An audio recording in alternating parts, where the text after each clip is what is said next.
മുട്ട ഓംലെറ്റ് 3 മുട്ട, 1 തക്കാളി, 1 സവാള, കുറച്ച് മഞ്ഞൾപ്പൊടി, കുറച്ച് ഉപ്പ്, കുറച്ച് കുരുമുളക് പൊടി, 1 പച്ചമുളക് മുറിച്ച് വെച്ച് നന്നായി മിക്സ് ചെയ്തു. മുട്ട പൊട്ടിച്ചൊഴിച്ച് ഇനി മിക്സ് ചെയ്ത് കൊടുക്കാം.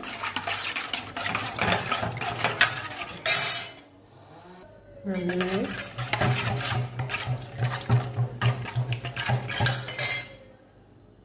നോൺ സ്റ്റിക്ക് പാൻ അടുപ്പത്ത് വെച്ച് കൊടുത്തു. 1 ടീസ്പൂൺ വെളിച്ചെണ്ണ ഒഴിച്ച് കൊടുത്തു.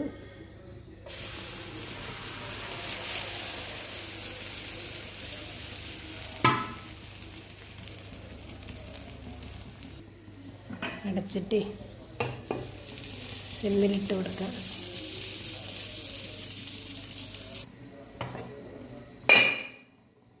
ഓംലെറ്റ് റെഡിയായി.